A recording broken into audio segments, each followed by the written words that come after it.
What's going on, guys? This is EdReview's here for another podcast.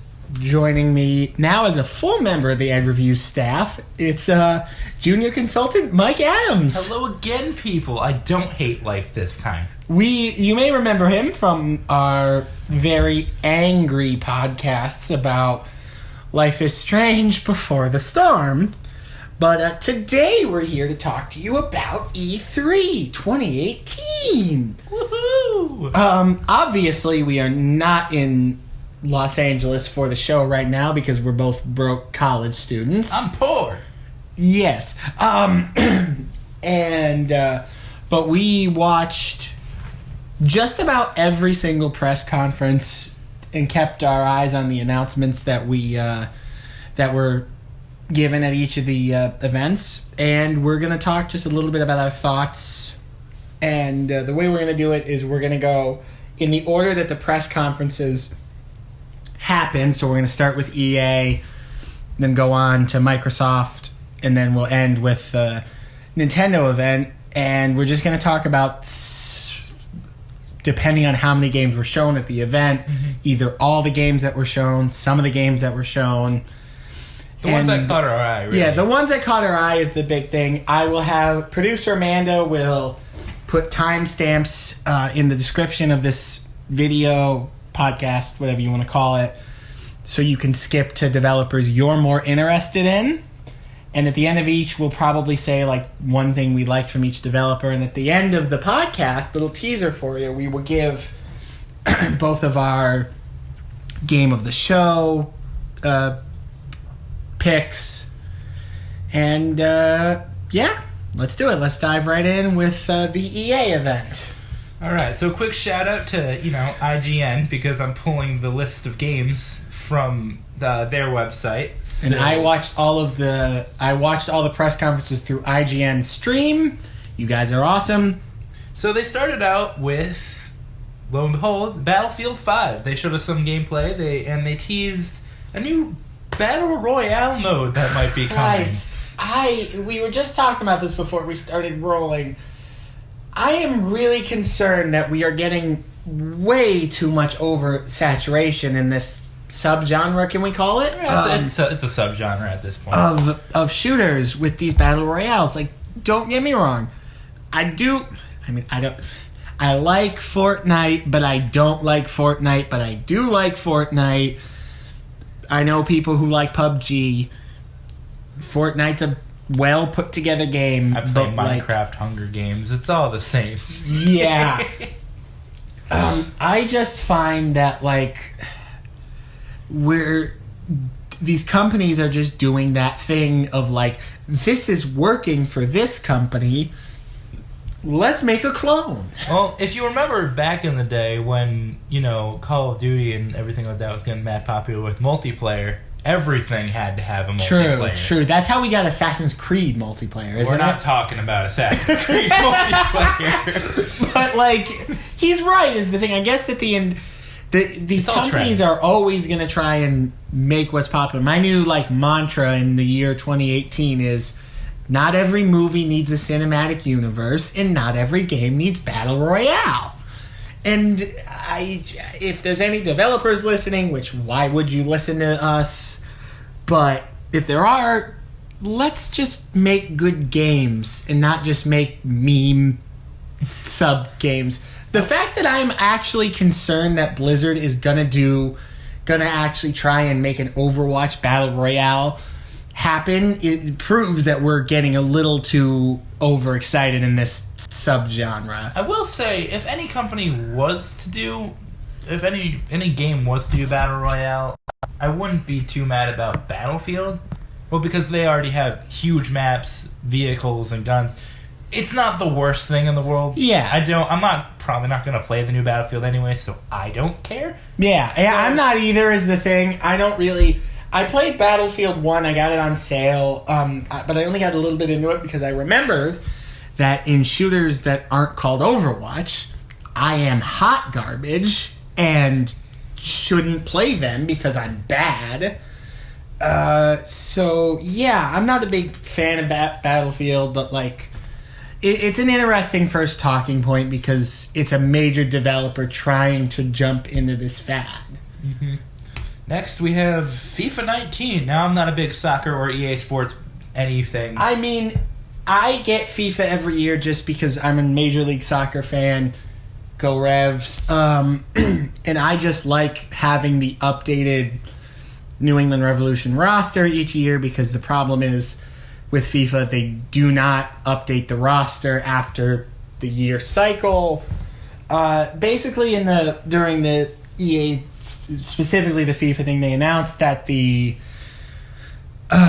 European, I'm probably going to butcher, I always forget the name of the European soccer governing body, so Euro snobs are going to hate me for this, but they're bringing the European Champions League to FIFA. So that's basically, for those who don't know soccer, each of the regional governing bodies of soccer, CONCACAF, whatever the European one is, so on and so forth, have a tournament of the champions of each of the domestic leagues from the each of the domestic leagues that compete in that governing body. So, like, in the European one, it's like the winner of the Bundesliga, the winner of the Premier League, the winner of the Italian league, and they all play in a tournament together. So they're bringing that where, like, you can have a custom league with a custom, like, tournament with that, so you can bring your favorite club there in the very weird FIFA story mode that they have with Alex Hunter, which I never even finished the first one that they brought because it was just kind of not great in my opinion. Story mode in a FIFA game? Oh, you didn't know about this? I mean, I don't follow FIFA. So 2 years ago, they decided to bring in... By the way, this whole podcast is going to probably be a rambling mess. How it usually is with these podcasts. Yeah. So the FIFA story mode, basically, they're slowly... excuse me. They're slowly bringing story modes into the sports games. Last year, they unveiled the first Madden story mode, but FIFA did it first 2 years ago, I think, with FIFA 17. And it's the story of Alex Hunter, a British fellow who I think you get to even pick his position. It's either you pick a position or he's just a forward that aspires to play in the Premier Leagues. And it's a mix of, like... Why I didn't like it is it's just a mix. You get to pick a Premier League team that you get to play on, but, like, the coach is still, like, one generic model coach, no matter what it is. And it's basically just they change out the logos that are in the office in the, like, cutscenes. Oh, boy. And I think, like, it'll change, and basically it just, like, interswaps that, like, the grandfather played for whatever Premier League team it is. So it's very immersive. Yeah, and, like, you shape the story based on, like... If you're trash or not? Yeah, because the thing about it is the way that would be structured is it was just... Okay, here's your training days, similar to how in the days leading up to a game in the tournament mode in FIFA, you could be like, make your squad, or career mode too, make your squad do this training exercise. It would tell you what basically the training mini games that they have. And you have to play it, but, like, you'd have to get gold or else, like, your player rating would drop or something like that. Interesting. And then, like, you have conflicts, like, your agent is signed you to a bad contract. What do you want to do? Or I never finished the first... Emotional storytelling. I never finished the first one as the thing. Then they brought it back last year with a... And so this third story mode, because I think Alex Hunter is still on a Premier League team... the Premier League team's goal will be to make it into Champions League and win it. But that was the big announcement with FIFA. And then apparently in FIFA 18, because the World Cup is starting tomorrow, they've added, like, a World Cup free DLC kind of a thing. Yeah, where, like, you'll have the different like, not maps. It was Iceland, apparently, even though they didn't qualify this year. Yeah, it's not, I don't want to say maps. It's the different stadiums. They've like replicated them as they do in those sports games. Mm-hmm. And like you can make it so you can make your own World Cup where the U.S. actually qualifies. Great. This, that, and the other thing. So that was a little deep dive into the FIFA story mode that you guys probably didn't need.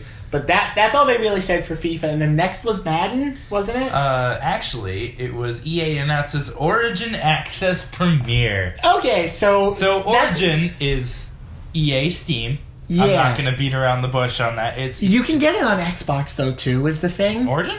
Yeah. Oh, well. You can have Origin for... It's basically you pay, what is it, $10 a month? $15. Premiere is probably going to be $15 a month. Premiere is $15 a month or $100 per year. Yeah, and then Origin... probably standard is $10 a month, like Xbox Games Pass, and it's just here is a lineup of some of our old games that you can just download and play, and streaming element to it too. Because like the future of video games is streaming, and I'm like, God, I hope not. I don't want that to be a thing. I've read about that. I've read that like Yves Guillemot, the CEO of Ubisoft, is like convinced that this next console is the last one. Is the last console that we're ever gonna like.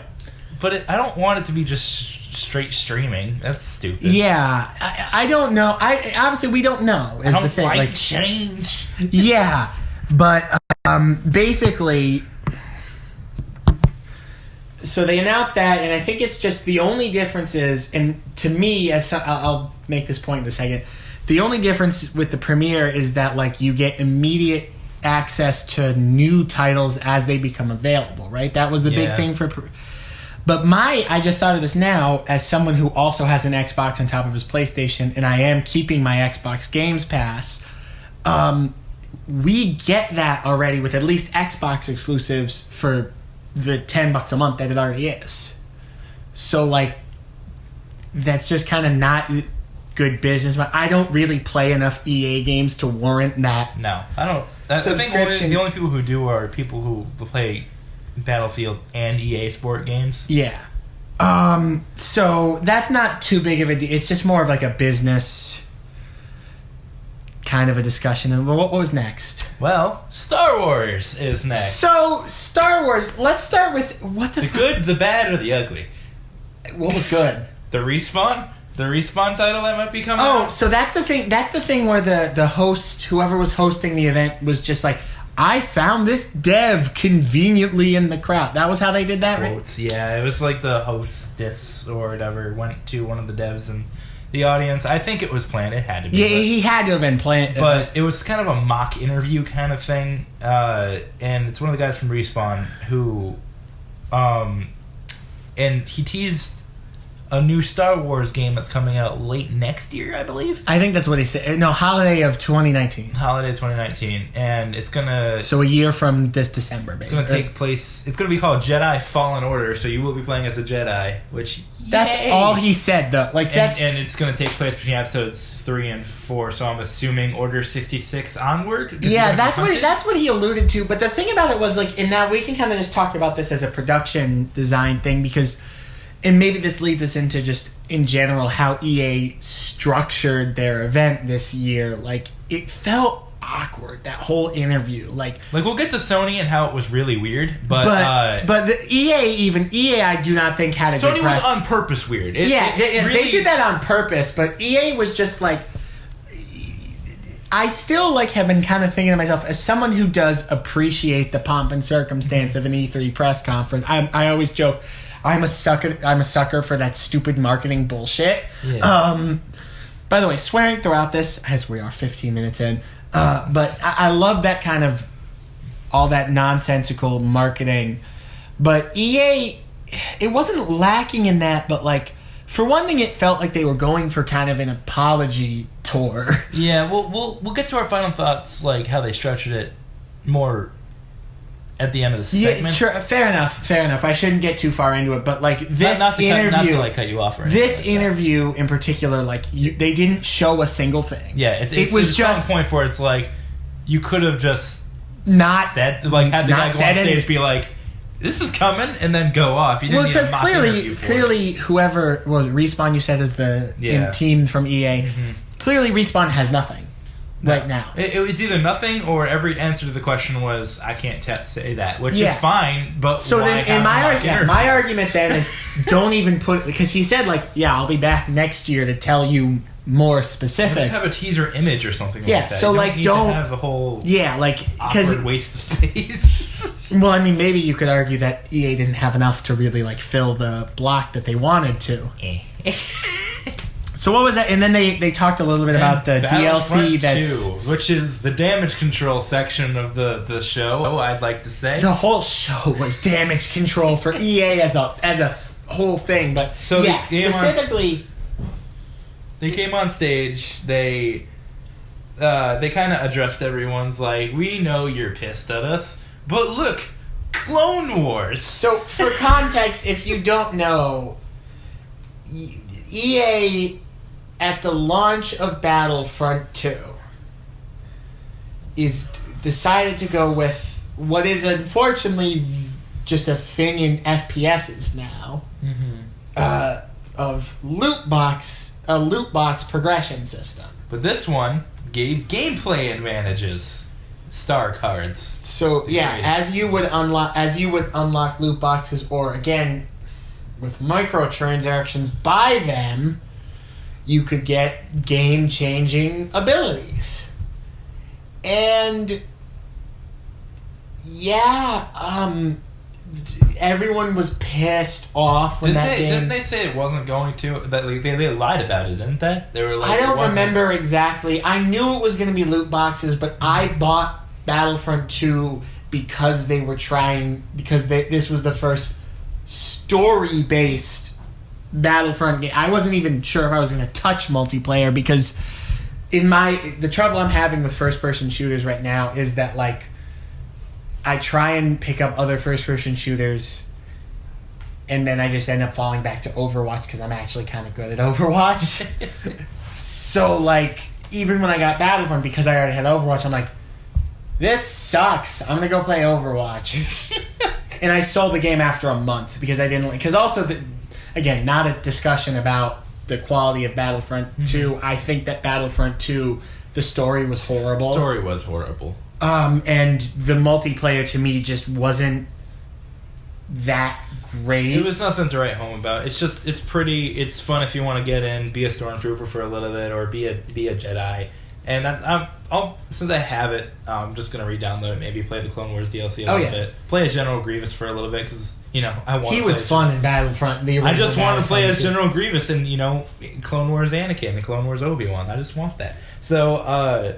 Then I'll probably delete it after a day, but I'll play it. And then they announced or reiterated what they had for the Han Solo season deal. How the hell is this season thing working for them? I can't figure this out. I don't know. I think they just add things as things come out for Star Wars. Yeah, and they're calling it seasons, which doesn't... I think it's more events, but...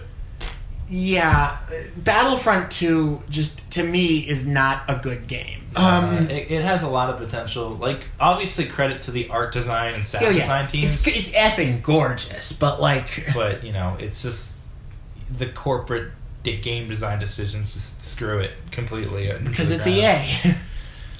And next, then what was next that they showed? Unravel 2, Electric Boogaloo. Looks cute. Never played the first one, heard amazing things about it. I heard the first one's amazing, and then Unravel 2, I was just like, my heart, this is too cute. Because you're adding a partner to the mix, and he saves you when you die, and it's cool. Yes, and then the other... we're getting into the EA Originals, by the way. Yeah, this is the EA Originals, which is like the one redeemable thing about EA. Which conflicts me about EA entirely. Yeah. The EA Originals, for those who don't know, it's... EA will... They'll take like a dev company under their wing. An independent developer under their wing. And feed them money. To make their game on a large scale. The catch is, or the lack of the catch is, EA doesn't profit off of those games. So it's either one hell of a PR stunt. Yeah. Or there's someone up there who's good-willed. Yeah, because the thing about it, this is the third game that they announced, SOS or whatever it is. Yeah, that's the thing they did after Unravel 2. Yeah, after Unravel 2, they announced SOS. We'll talk about it in a second. Solitude. But so Sea of Solitude is now... So that's 4 EA originals now. Because it was Unravel, A Way Out, Unravel 2, Sea of Solitude, right? Those are the only ones? I think so. That they've done. And so it must be working. They must be getting something. They even let the devs come on stage on E3 talk about their And they're game. always the cutest little things. Like, we were in our basement a few days ago. The girl, whoever the woman was who did the Sea of Solitude it was one, a German developer. It was a German woman, and she was just... And I'm obviously younger than her and not as smart as she is because she made a video game. But she was the cutest little thing. She was like... You could just see the wonder in her eyes because games are hard to make. Yeah. Video games are very hard to make. This is why I want to be in the other end of the thing, talking about them, not making them. But I don't know what it is with indie developers, but they make the most, like, artistically beautiful games. Like, Absolutely. abstract, like... The concept... So, the German woman talked about a game called Sea of Solitude, which, from what she said about the premise, it's like... Capturing the feeling of loneliness kind of thing. Yeah. It's like each... Again, super abstract, like any indie game would be. Yeah, the protagonist is, like... It looks like a demon. Yeah, because she said, the way she explained it, she was admittedly a little bit difficult to understand because her accent was very thick. Mm-hmm. And you could tell she was so nervous. Yeah. Which is... Understandable. Again, it's the biggest stage in... biggest press conference event in gaming. Yeah, like, E3 is the biggest week in games, so you can understand that they're nervous as hell. Mm-hmm. But she basically said that the premise of the game is that, like, as people become extremely lonely, they become monsters or something. So your character is, like, ink black with, like, red eyes and... She looks like a demon, like you said. And you're in a boat just going across... just landscapes. Very pretty looking landscapes. Either cities or just wastelands, and sometimes these big demons, or I'm going to call them demons, but what have you, rise up, and like you have to deal with them. I don't know. You don't fight them directly anyways. I couldn't tell from what she showed, but... It was just like... I will tell you, I'm into this, is the thing. Like, I absolutely am probably going to... I'm almost definitely going to get this game. Where it's more of an art game, but I don't care, because Journey was fantastic. See, I played Journey, and I never finished it, because weirdly I was getting nauseous while playing it. I don't know why, but like... You slide down a bunch of sand dunes. Yeah. I don't know what it was, but that game like gave me motion sickness for some reason or something. There was a lot of movement in it. But yeah, that was really good, and just that German, she was just very nice. Yeah. So that concludes the good section of EA. Now, what was next? A lot of EA Sports, NBA Live. 19. Oh yeah, NBA Live, which I don't like basketball, so I don't care, and I'm really confused because I literally don't understand how the basketball games work because. You have 2K, which is like the one that I always hear people say that they play all the time. Mm-hmm. But then EA makes their own basketball game, but it's not the same thing as 2K. It's NBA Live, and I never even heard of it, if I'm being honest. Yeah, no. There's a story mode in that now, too. It's great, but, you know, EA Sports, I said this to Eddie earlier, it's just, you know, update team roster, update graphics, you're on your way. Maybe a new game mode. Madden 19, what did they say for that? It's like... The next part of their story mode that they started with last year's. I didn't play the story mode in that. I think Steelers might be the focus of this one. It seemed like anyways. Because they had that Steelers wide receiver to announce So Steelers Madden curse? And I think they opened... no. Actually, they don't have an active player on the cover this year. Oof. Wait, it's really? Terrell Owens... who retired. He's trying to make a comeback, but he retired. Well, the team's cursed. There you go. But yeah, Madden's Madden. I buy it every year after the Super Bowl to get it for $20. Is and the then thing. I play it with friends and show how inept I am at sports games. To me, Madden is just like I kind of like playing football on the video games. So like, I get it. I don't. I like it, it's but EA Sports. It's like it's EA Sports. It's just not. It's there. It's to me, it's the same. Just to kind of sidetrack for a second, to me, it's the same feeling I get when I see the announcements for like the new Call of Duty, because that's a yearly title. Yeah. Okay, what thing have you slightly changed? Though Black Ops 4. Yeah, they're like completely revamping multiplayer from what it sounds. Which is like fantastic, because I actually have never been more weirdly interested in a Call of Duty game. But the point being that like Madden, the EA Sports games are just, we've tweaked this. Realistically, what can you change in a sports game kind of thing? Yeah. Except for the roster graphics and maybe a new game mode. Well, I mean, aren't they changing the kickoff rules for football? So, like, you'll have some gameplay mechanic. What was it? What pissed me off was, like, between 16 and 17, what they changed was the kicking mechanics. Yeah. Instead of, like, flicking it or whatever. It was the joystick flips, and then now it's just... It's like a golf game power swing meter of like boop, boop. So I guess timing, but also just no. And then after Madden was that mobile game, the StarCraft thing. Oh yeah, Command and Conquer Rivals, which was just it's like an ad you find on when you're playing a mobile game, and then an ad pops up and you find they were like, here's 2 streamers who are gonna play the game. And they had like esports casters to call the match between the 2 of them. I skipped through it really. I looked at it for a little bit. I'm like, oh, that's generic, and I skipped through it. See, the problem was I was watching live, so I couldn't. So, really nothing to talk about. Yeah, it's a mobile game. I don't play mobile games. Anthem. I'm intrigued. So I'm not excited. I'm not against it. I'm intrigued. I'm going to keep my eye on it.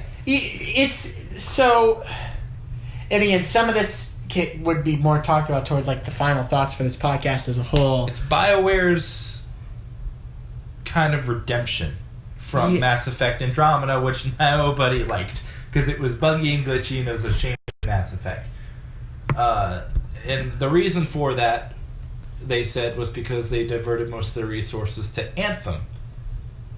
So this better be fucking good. This better be good for BioWare's sake. If it's not, then fans are not going to be too happy.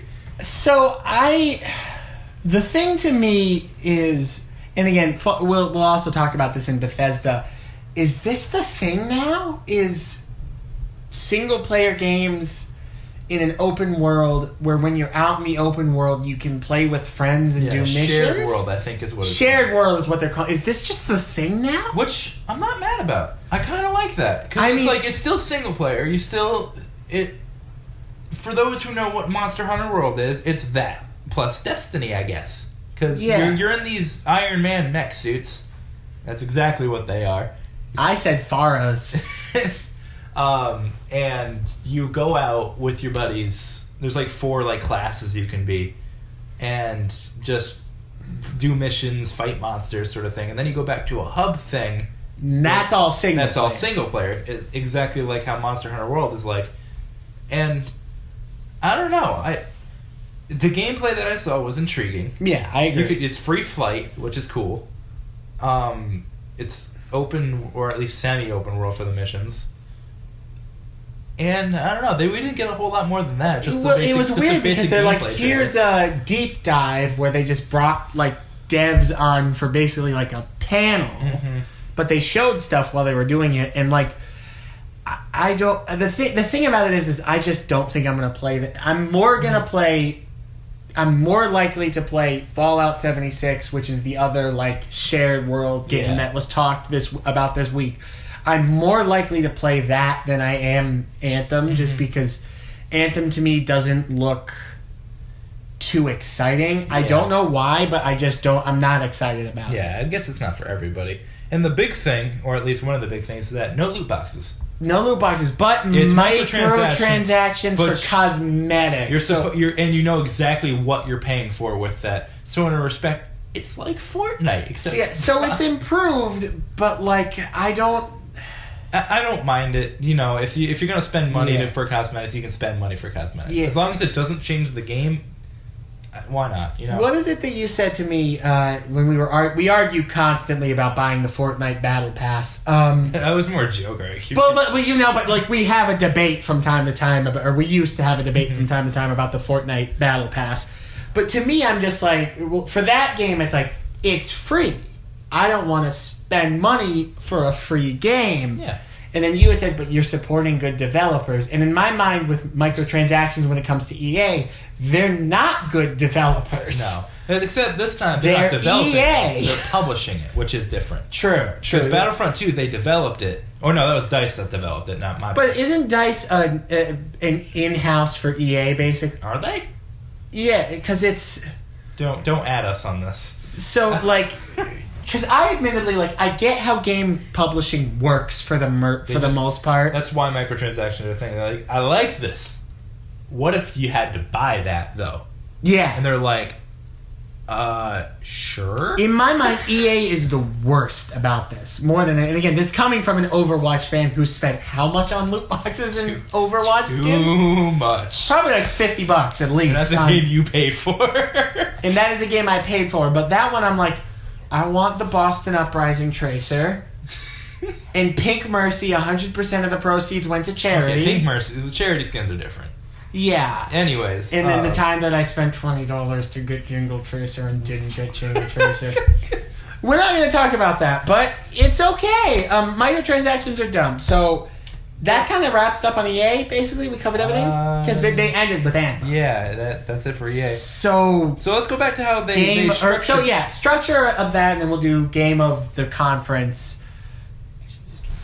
I'm just gonna lock my phone flat out to make sure it still records. We're good. Yeah, it does lock. Sorry guys, little interruption. Cut it here.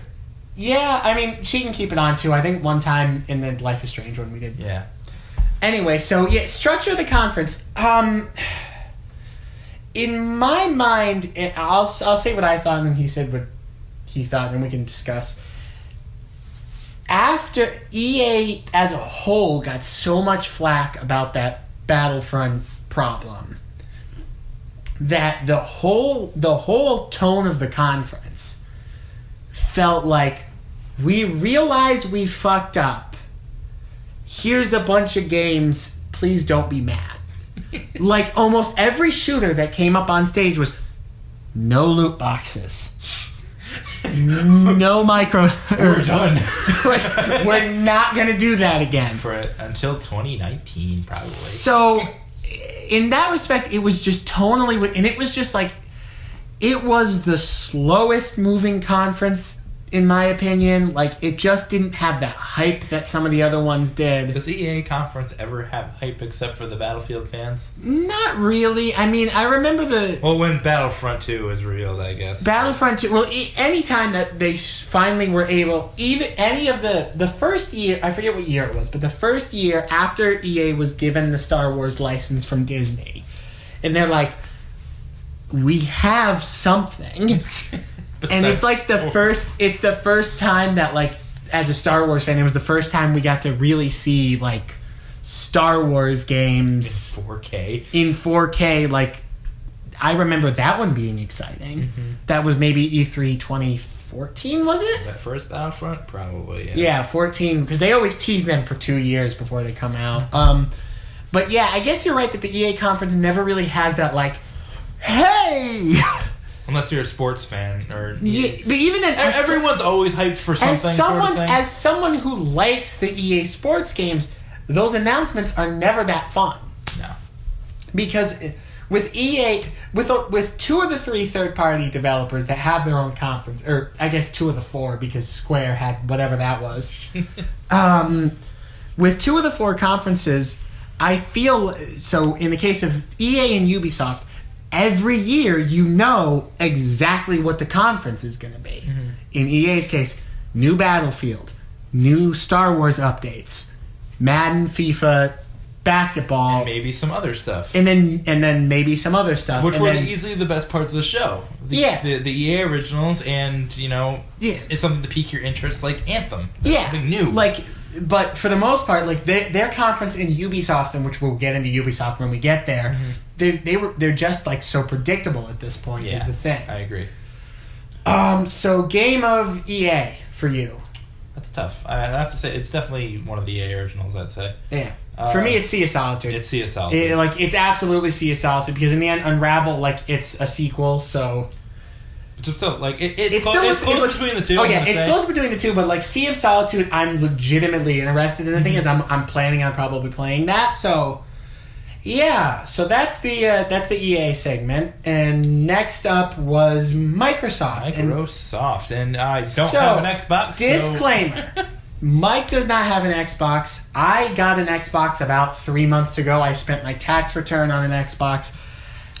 And I guess what I can say, coming into the conference, I haven't been regretting owning an Xbox, getting an Xbox, but like I haven't had anything really to play on it. That's how I felt about my Switch until this year, but we'll get to that. So it's like, because really there wasn't, and I'd heard talks about the fact that Xbox really was lacking in the exclusives, and I remember there being a couple of E3s where I'm like, there's a lot of Xbox exclusives. But none of them are hits. Like, Sony's been killing it this year. I remember a couple of E3s of like, wow, there's enough stuff on Xbox. Maybe if I save up my money, I'll own I'll buy that and have all the consoles. The 360 was definitely better with exclusives, but they're definitely... Xbox is killing it with the indie developers. Exclusives. So going into that conference as someone who had an Xbox, I was like, okay, I need to know that I didn't make a mistake in buying this. Because all I had played on Xbox was this golf game that I got on Xbox Games Pass called Golf Club or something, and the only reason I play that is that the caddy voiceover narration is like really petty and passive aggressive. Gotta love that, huh? It's so funny. Like how I played that. I played Fortnite on my Xbox. Sea of Thieves. I bought the Sea of Thieves bundle through GameStop because it was like $50 off, and I played Sea of Thieves for 10 minutes and sold it immediately. It's just it's not meant for single player, so. Yeah, I got rid of it. So I just kind of played that. And then, like, I just bought Overwatch again for my Xbox because my soon-to-be brother-in-law I was telling him about it, and he was kind of interested. So I'm like, yeah, I'll buy the game, and I'll buy you a copy, and we can play. Like, which I'm fine with buying it again. For that. I bought myself a used copy as it is. But I didn't really see any exclusives I wanted. And, like, the game... And also just worth mentioning is that I had one free 14-day trial of Games Pass that came with my console. And then I spent $10 for a month of it. But at the end of this month, I was going to reevaluate if I wanted it. So those are the things, just as an Xbox owner, that I was thinking about going into, things worth mentioning going into that conference. So they showed 50 games. I don't know if this list has all 50, but it definitely has the big hitters here. So we aren't going to talk about all 50. Because a lot of them were indie titles. Indie titles and a couple other things. But, like, for me, my big ones... What's the first thing they say on the list from IG? Halo Infinite, which for all you Halo fans out there, I'm excited for you because that's an in-game engine trailer. Yeah, it looks gorgeous. We didn't get anything on it. Yeah. Nothing, absolutely. It's a teaser. But I didn't play the other. I played 5 seconds of one of the Halos through Games Pass, and again, same conclusion I had with Battlefront. Wait, shooter's not called Overwatch. I'm bad at. Play Halo Reach if it's on the Games Pass. Halo Reach is a good one. I have to check. So yeah, that's what they led the show with. Gears 5. I think it looks gorgeous. All 4 previous Gears games are on Games Pass, and if I ever get through my backlog, I'm going to play them all. Yeah, I've heard I played a couple of the Gears a long time ago, and I remember liking them a lot. It looked gorgeous. Ooh, this is one people have been waiting for a while. Cyberpunk 2077. I'm intrigued. It was teased 5 years ago now. Yeah, it's been in development for a long. The demo, time. It was a trailer, right? It wasn't a demo. It was a trailer. It looked interesting. I actually I liked the world that it was in. I like Cyberpunk. Cyberpunk is cool. What is that? By the way? It's steampunk, but technology and okay, yeah. So I thought it looked interesting. I remember being really excited about it at the time, but as the rest, Ready Player One's very Cyberpunk. Oh yeah, okay, yeah. So as I remember being really excited about it at the time, but obviously the rest of E3 happened, so I've kind of forgotten about it, to be honest. Apparently, it's going to be a first-person RPG sort of thing. Cool. Which with character customization, which I'm like, okay, I'm in. But we didn't get much about it. It's just that, hey, we're still developing it. Yeah. And then next on that list, this is on the Microsoft thing, but there was a trailer for Fallout 76, but we'll talk about that one. Yeah, we'll do that when we hit on Bethesda. Division 2. Ubisoft talks about this, but we'll just skip it when we get to that. Division 2, let's talk about it now, because that was a full gameplay. Sure. I remember seeing the first Division when it was teased, whatever E3 it was. And I played the demo when it came out for the first Division. And I like the idea. It's another... That one's not so much shared world, as is it? As much it's as shared world. It's multiplayer. It's more... It's a step down from an MMO. Yeah. It's literally like on that... It's riding that line of MMO because everyone's there. It's quests. It's like... Yeah. It's that kind of thing, but it's also a third-person shooter. I like the universe it exists in. I think the world building looks interesting enough where a part of me is tossing up maybe picking this up. I'll keep my eye on it for sure. The thing with the of course, I might end up playing that on PlayStation so I can play it with him is the thing. This is the trouble with two consoles is it's like, okay, what am I... For non-exclusives, I'm like... Okay, what am I playing it on? It's whatever it's optimized for, but everything's optimized pretty well lately, so you know. Yeah. So that I think it looks good. I can't really say much besides I'm really interested in mechanically what they're doing, and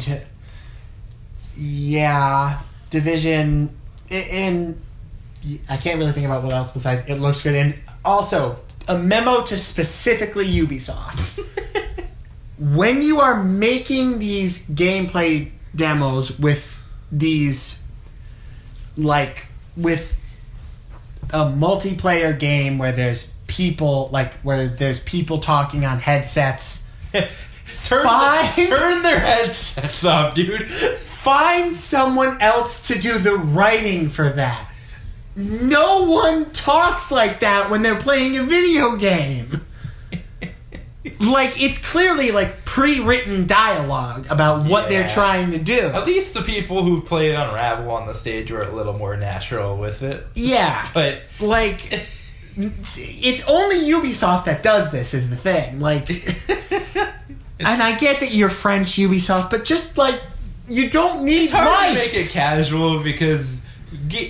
I swear a lot when I'm playing. Me too. But in that reload your fucking gun. just shut the mics off altogether. We get that you're going to talk to your friends while playing this. Yeah, we don't really need to. It's funny because we just get to make fun of them. Cool. Well, yeah, true. Like, it's one of my favorite things about Ubisoft. Next, Devil May Cry 5. I gotta play the Devil. They released the collection. Which one was that? Devil May Cry. That's the one where, like, they showed the trailer of, like, they're, like, in, like, a RV or whatever. They're going down. The guy has hair. Okay, he has a bionic arm. Thank you. It's a hack and slash. I've played a little bit of the DMC, like, the reboot. Or a soft reboot, because it's like God of War. Yeah. Okay. And it was really fun. Really fun. Yeah. But I need to... They released the collection for PS4, so I'm probably going to pick it up and play it. It's fun. I remember being kind of interested in that. Then... Just Cause 4 got revealed, which I need to play Just Cause 3. It was free. I have it, so I'll play it. A former friend of mine had that game too. I remember them being fun. It's just, GTA but sandbox. More sandboxy because you can hook grappling hooks to cars, blow them up, and put parachutes on them. But it's just a big meme of a game, and that's fun. Yes. So hopefully Just Cause 4 is at least similar. Forza Horizon 4, I'm not a racing guy. Neither am I. I mean, it looks... at racing games. It looks visually gorgeous. As most Forzas do. As they always do. Forza... The thing about Forza, the way I look at it, or any racing game, is like... We use it to, like, push the limits of what these machines can do. Because it's so... not minimal, and but minimal. Then we get the stuff that you and I enjoy because of it. So, like, yeah, it looks... visually pretty. For all you car fans out there, I'm excited for you. The problem I have with any game like that where it's like an open world just racing game is that I never do the races. I just pick a car, drive around, and wreck shit. And Dying Light 2, which I went over to a friend's house and I played a little bit of Dying Light 1. It's pretty good. I'm intrigued. I might get it. If it's a continuation of the story, I probably won't. Nothing really to say there. Shadow of the Tomb Raider. Hell yeah! You've yet to play Rise of the Tomb Raider. I haven't finished Rise, so I probably had some plot points spoiled in that trailer. But oh, she doesn't die. So I really like these new Square Enix Tomb Raider games. The reboots, yeah. It just looks like a ton of fun. She causes the apocalypse. It's everything you look for in a girl, really. Yeah, exactly. But like, yeah, it's Tomb Raider. Like, for me to like having now kind of jumped into the Tomb Raider series as a whole, as you may remember, I played the first reboot just before the movie came out, and then I saw the movie. To me, they're just fun. Like, yeah, it's just an adventure, action adventure. It's just a fun adventure game. Like, it's a nice palette. In the first Tomb Raider, the first of the reboot Tomb Raiders, she fucking fights a 10-foot tall samurai monster. That's awesome. Yeah. Games like Uncharted and Tomb Raider are just like, they're better palette cleansers. When you don't want a nitty gritty screw you story, it's fun. Shoot some hands, and that looks awesome. I'm probably gonna play that on PlayStation though. Jump Force, for you anime fans out there, it's every Shonen Jump character coming together for a fighting game. That means Goku, Naruto, and One Piece dude. I don't remember his name. Luffy. Yeah, I'm not a big anime person. I don't watch One Piece, so. But are we getting to the reveal that we both screamed our heads about now? Is it on this list? It probably. I was kind of going through it. Okay, just there was some recognition to Microsoft Studios, which is all their devs that they took under the wing. They bought like 5 studios? It was 4 new ones, I think. But, they bought like 4 new. Bought up like 4 new studios. So that was just kind of like the corporate America part of the press conference. New games to Xbox Game Pass. Which, by the way, I do have to talk about that as an Xbox owner who currently has Game Pass. They had like the software engineer who like decides what comes on the Game Pass come out, and just kind of and announced that. What was it? 4 games became available that day on Games Pass. I think it was. Which was Elder Scrolls Online, I think it was. Fallout 4, and then 2 others. Which, by the way, now I'm going to be playing Fallout 4 because, like, I don't know to buy it. But great game. That's added to the backlog. But so the thing that they announced with Games Pass, we alluded to this kind of in the EA discussion, is that every console exclusive that they showed at that press conference will be immediately available to play the day it comes out with Games Pass. And to me, I'm like, you've sold me on Games Pass. Yeah. I'm keeping that because it's only $10.99 a month. $100 for a year, which isn't bad at all. And yeah, that's about the price of 2 full price games for all of the games. For like a lot of them, yeah. So like, to me, Microsoft at least sold me on keep your Games Pass subscription because I'm gonna save a ton of money keeping that subscription. Yeah. Some other games, Metro Exodus. I'm not a big Metro player. PUBG teased a snowy. Oh yeah, PUBG stuff, we're Fortnite people. Yeah, another look at Battlefield 5 story. Kingdom Hearts 3. I'm so excited for it. We can probably talk more about that in the Square trailer, discussion. It's probably more fitting to talk about it. I'll save my thoughts on the trailers that were shown kind of everywhere at E3. I'm hype. And then We Happy Few. I'm happy. I'm like going back and forth looking at that game because on one hand, like, it's such an interesting concept. It really is. I've been following them. What is this? This is like the 33 that they've talked about it, isn't it? Yeah. And they're finally getting it out this year. Yep. Again, August 10th. Knock on wood. No delays, obviously, but August 10th, that's kind of close too. Yeah. So I'm like absolutely interested. I don't know. A part of me is freaked out by that game, but I think that's the point. Like, a part of me is really intrigued. Again, if it's on Games Pass, I'll probably play it. Like, and I think it said it was coming to Games Pass. So, Cuphead story expansion. I've toyed with buying Cuphead. I hear it's infuriating. It's infuriatingly hard. Yeah, I played it over a friend's house once, and I wanted to throw myself off a bridge. It's very beautiful, though. Hand-drawn animations. It looks gorgeous, but like I've heard it's infuriating. So a part of me is like, no. I'm not in. I wasn't born in the '80s, so Battletoads is making a return because Battletoads. Corey from our work is excited about it. Shout out to Corey. Yeah. He doesn't watch me, but it's going to be 2.5D Battletoads game, and one of the people I watch on YouTube was like, I feel like I was the only one in the crowd. Was like, yeah, Battletoads. No one else. Was that the completionist? But okay. Now, Black Nerd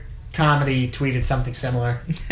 Then there's a new skateboarding game, which everyone thought was going to be Skate 4, but was very not Skate 4. Yeah, skateboarding. Ori and the Will of the Wisp. I need to play Ori and the Blind Forest, but which one was this? It's an indie game that got a lot of praise. Sorry, guys. By the way, some of these conferences are so Ori huge. and the Will of the Wisp was like the one where it's like the owl who's trying to fly and that little wisp that was like that sort of thing. Okay, it was, now I remember. Kind of like kind of Rayman sort of. Cool, but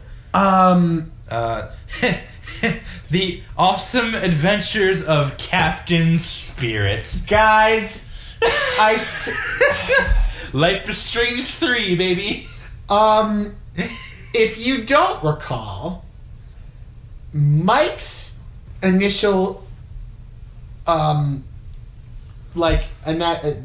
he joined us, it was to play Life is Strange Before the Storm. A game that he bought the both of us, knowing that we weren't going to like it. Because, again, just to give you a little bit of background, when I initially played Life is Strange, I adored that game, but that's just because that was... Game of the Year 2014. That was the old EdReview's blog Game of the Year that year. I don't agree with myself anymore.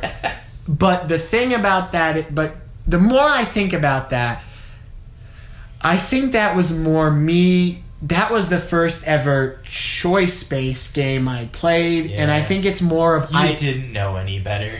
And it's more of I adore that genre as it is I adore that game. Like, I just finished Detroit Become Human on the PlayStation. Like, there's a review of that out.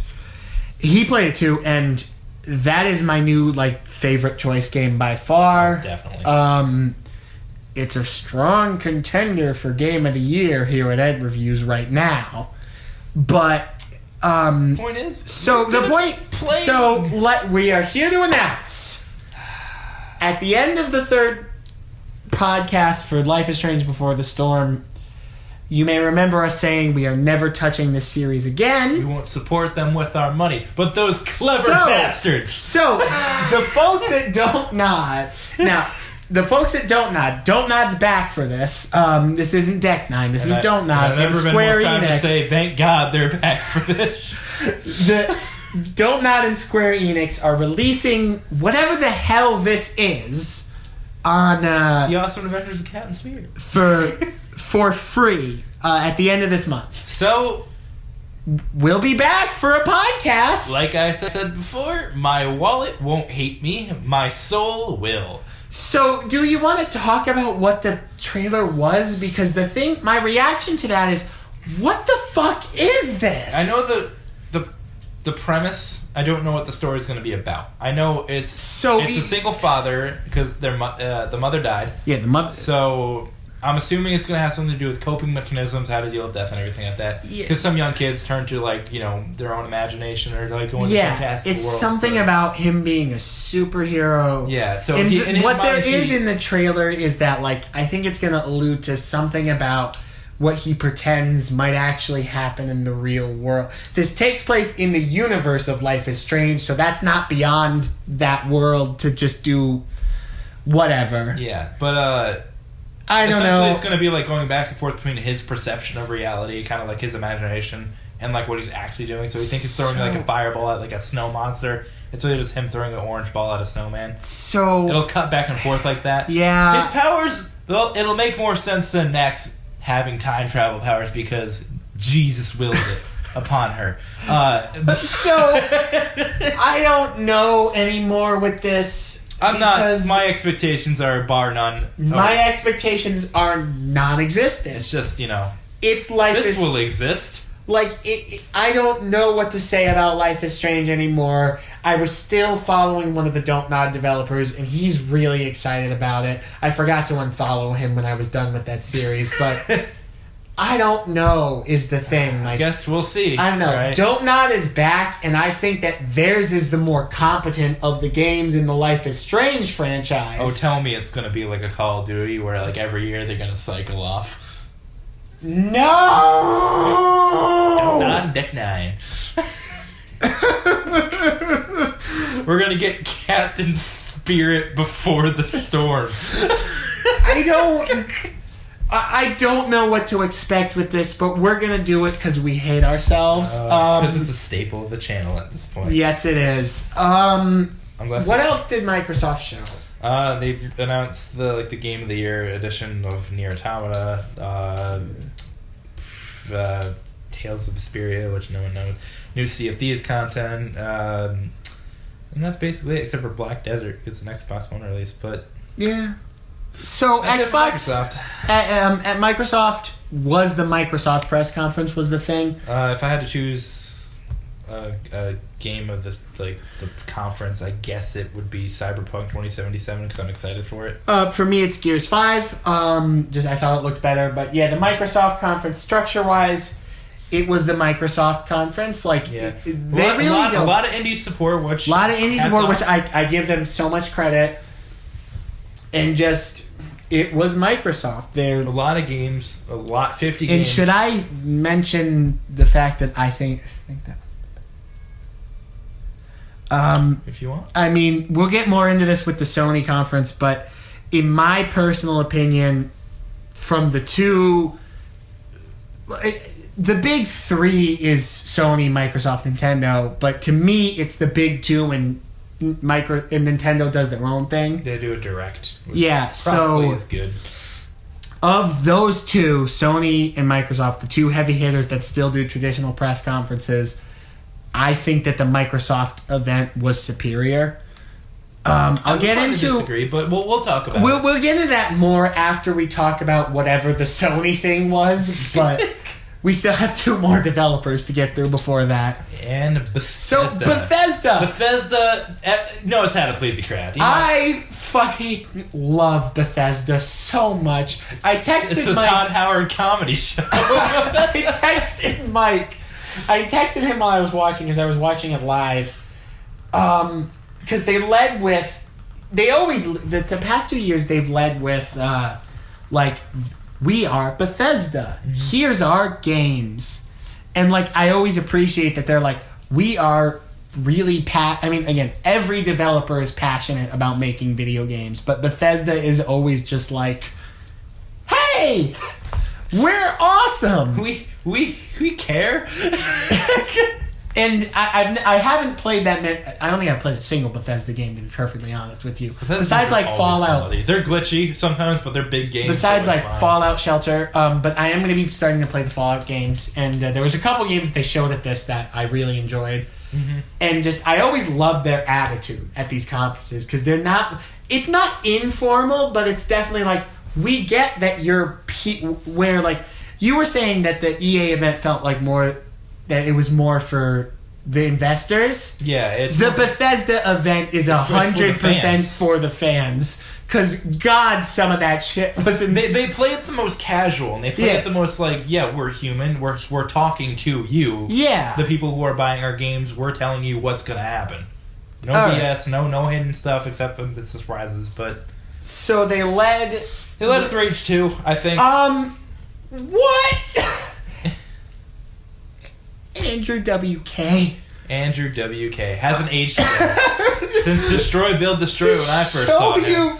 To tell you just about how not little of a fuck Bethesda gives. Because it's like when he went out on stage, he tried to hype up the crowd and everyone was like, what? Why are you here? Andrew WK walks out and he's just like, my name is Andrew WK and I am here to party. We know, and then but why? Unfortunately, my stream had crashed and I had to switch over to Twitch. So I missed his musical performance. Oh, it was a glorious musical performance. I saw clips of it afterwards. It was Andrew WK. Andrew WK wrote the main theme for Rage 2, so they had him play it live over the trailer, basically. Yeah. And I had tweeted this on the account's our account's Twitter. I thought that Ubisoft was the one who does random musical performances at press conferences, but Bethesda was like, nope, we'll dive into this like sub area of a press conference. And Rage 2 looks like so much fun. Oh my god, it does. Oh my god, it does. It's just jumping around shooting people. Dude. Yeah. It's Mad Max mixed with everything you love about a stupid FPS. It's like fun. So, Andrew WK. It's Doom mixed with Mad Max. Oh my god, it was so much fun. And then they did a bunch of like Elder Scrolls Legend is coming to consoles. Same with Fallout Shelter is coming to consoles like PS4 and Switch. Yeah. Only PS4 and Switch. It's not coming to Xbox. Not Xbox. Then they're making Elder Scrolls Blades, which is the new like mobile one for mobile. Yeah. Which is cool, like really cool. They good idea. As long as it plays well. They say that it is, and I don't know what that is. But and was that where they had the comedy? No, that was when Todd. What's his name came on? Yeah, when so pace ourselves. Yeah. What was it? What was next? We'll get to it. Quake Champions. Which I don't know what Quake is, but looks interesting. One of the first arena shooters. Oh yeah, looks interesting. Prey is getting tons of new modes and DLC. That looks scary as shit, but still looks visually pretty. So I don't know. Wolfenstein 2 is getting a story. Can we talk about Wolfenstein and the fucking... Have you ever played Wolfenstein before? No. You need to play Wolfenstein The New Order and Wolfenstein The New... I still have to play 2. So... It's just killing Nazis. I know. Bethesda is the only company. Can we talk about the Wolfenstein developers? Because they were my favorite thing of E3. They know what they're doing. They walked out. And they don't care what anyone thinks about it. They walked out, and they were just like, thank you guys for your support on Wolfenstein 2. You guys really kicked the fuck out of those Nazis. And it's like... And I'm just like, this is the only press conference where that's not a weird thing to say. And it's like when they talk about the Switch... And then he said, I love this quote. It was something like... it was... we brought Wolfenstein 2 to the Switch, furthering our company's mission of bringing the message, fuck Nazis, to every platform. And I'm like... This is amazing. Oh, Bethesda, you I fucking love them. Because it was... Wolfenstein's just plain fun. It's just, you don't know why you're doing it, but you're doing it. Yeah. The Wolfenstein people are awesome. I've got to play the Wolfenstein games. New VR experiences. Yeah, obviously. I don't have a VR headset. Fallout 76. Country home, take me home to the place where I belong, West Virginia. So, first off, maybe have a different trailer for your conference. Yeah. Because that was the identical trailer. But they showed gameplay this time. Yeah, they did play it out into gameplay. But the cinematic trailer was the exact same, which was... It was the same. take me home. Driving it home. Which granted, like, I get that, like, it takes place in West Virginia and you want to, like, just have that atmosphere with everything, but, like... You already showed it, so what's the point of showing it again? So, this is the one where more people are concerned about the shared world experience. Because for those who don't know, Fallout's always been a very single-player experience. Same with Elder Scrolls. It's always been you're alone in a wasteland surviving the fallout of the nukes that dropped on everybody.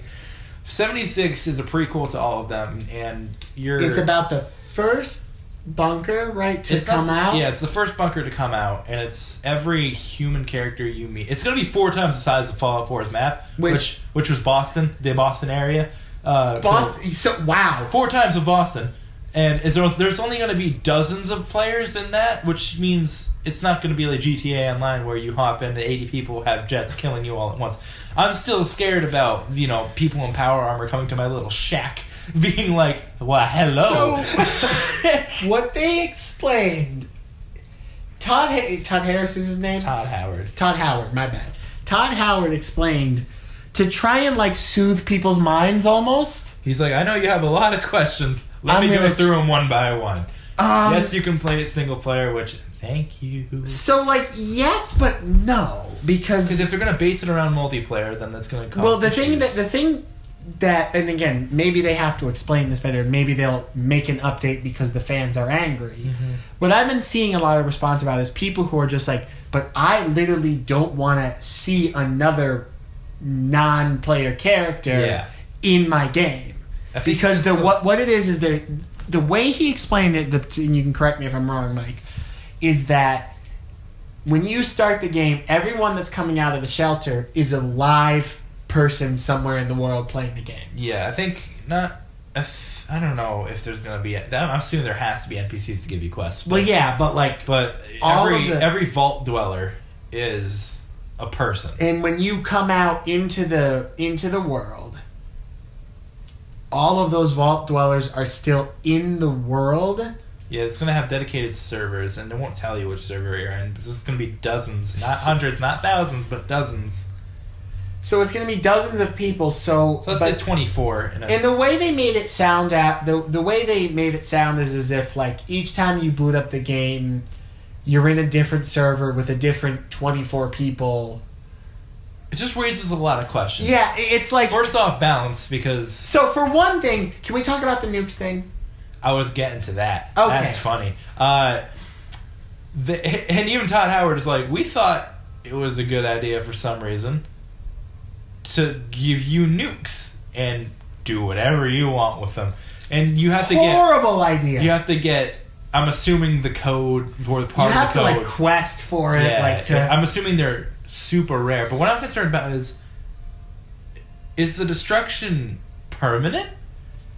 Or is it like, when you leave the server and come back? Or is it like a time thing? Because you can go and get resources from it, which means you can just nuke a random part of the city and just go there, get your resources, and then go away. Or those people in power armor that destroyed the shack, you're like, now to get my revenge, and then blow them to smithereens. And like they alluded that also you can play with your friends, and I wonder how that's going to work logistically. It's a really cool concept because they're changing a lot about the Fallout formula, but me and a lot of fans are worried.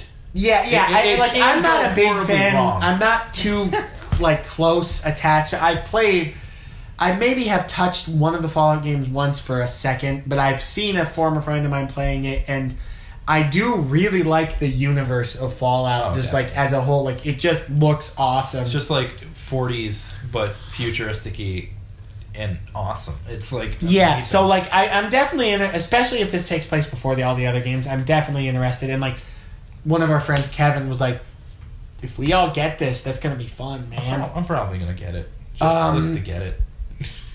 They announced the collector's edition for that. It's apparently $200. Oh, because you get a working power armor helmet with a lamp on it. That's expensive, man. But that's an awesome helmet. You're not wrong, but I'm not going to pay $200 for that. That's like a cosplay. And then, of course, at the end of that conference, they also had... before that, they had Starfield, which is a new IP, which I'm kind of that's the toys thing, right? No, that's like the space one. Yeah, but it's like... Is that the one with Toy? Is that a Ubisoft? That's Ubisoft's thing. I'm getting confused. Yeah, my bad. Starfield is like, I'm assuming it's just going to be Fallout and Elder Scrolls, but space. Yes. Which is awesome. And then it's going to be like what No Man's Sky should have been. Yes. And then they had how he revealed it was, we also going to show you a game that you guys have been asking us for a long time. And it showed Elder Scrolls 6. Nothing about it. But it's coming. Yes. And I'm excited. And before Elder Scrolls 6 was Skyrim Oh yeah, there was that was during like when the Elder Scrolls Blaze and everything was coming out. It's like what? I wanted to just touch on that because I thought that was great because just they took the premise that they had Keegan-Michael Key and it was just the joke is that they put Skyrim on every single thing. So they're like coming to Amazon Alexa, Skyrim, and then also what was it in the thing? The beeper. And you could have it on pagers, Etch-a-Sketch, and smart fridges. Which shout out to Alana Pierce of IGN. Before the press conference started, she said that they're gonna totally bring it to smart fridges, and they did that in the trailer. The faux trailer. Yeah, I just thought that was funny. So yeah, it's Bethesda. Bethesda rocking it like usual. I'm excited for a lot of their games. So probably I gotta say mine is probably Fallout 76 out of nothing but curiosity for like best of Bethesda. I can't choose Elder Scrolls 6 because nothing was shown about it, even though I totally would. But I'm gonna say probably 76 again. Yeah. Or Doom Eternal, I forgot to mention too. Oh yeah, Doom Eternal. I played the demo of the trial that they did of the first Doom, and like just demon killing fun, that sort of thing. Yeah, but yeah, we forgot about that one. But yeah, still Fallout 76, and then we already talked about the format of the conference. I just love their conferences because they don't take themselves seriously. No, they're just like, this is for you guys, and we recognize that. Now, on to the Monday conferences. Square let it off with whatever that was. So, now my preface is, I was working during the Square Enix press event, so I missed it, and then he told me about it, and I just thought it wasn't worth my time, so... Well, to put it in perspective, it was a half hour long. Let's count it. 5 games were shown, except it wasn't like a stage. It was a bunch of trailers back to back. So nothing new except for the Final Fantasy XIV expansion, the Monster Hunter event, and Dragon Quest VI. So no executives at all spoke. It was just a trailer after trailer after trailer. So was there like press in a room being shown these trailers? The live stream didn't show it, but I'm assuming there was like a big TV somewhere and there was press looking so at that it. Wasn't a press conference then. No, but I guess we can take this time to talk about Kingdom Hearts if you want. Sure. Well, so because Sony showed Square Enix's approach to how they, and again, you can tell me if I'm wrong because there was new stuff that they showed. But didn't you say that a lot of the games that were shown were the same trailers that they showed in other people's events? Slightly remixed, and by slightly I mean the Kingdom Hearts one showed Sora cooking. Like it's something just like totally like okay. Because what was it? Because they showed. You said they showed the Life is Strange thing. They showed Adventures of Captain Spirit. They showed the Shadow of the Tomb Raider. There was a little gameplay for Shadow of the Tomb Raider, a little bit. So I guess with that, because there wasn't much shown, we can kind of talk about their approach to E3 as a whole. In my mind, if you're going to dedicate an event for yourself, or a slot for yourself, where you're saying this is how you're doing something, don't show the same things that we're going to see in different events, and because what's the point? Be there to talk about the front-running games that you have, like Kingdom Hearts and Shadow of the Tomb Raider and the Final Fantasies you have. Everyone is expecting the Final Fantasy. I know you don't play Final Fantasy, but the Final Fantasy VII remake. Everyone is expecting that. We're gonna get Kingdom Hearts. We're gonna get the Final Fantasy VII remake. None of it. Just Square Enix is like, nah, and I don't know why. Yeah, I'm really Because you can make the argument that it's more of a Nintendo approach of like, we're not going to rent out a stage and do a thing. Yeah, but even Nintendo, like they explain stuff. They had Reggie Fils-Aimé being Reggie. They had Reggie. So like, it just, to me, it doesn't make sense, especially because they showed their trailers in every first parties.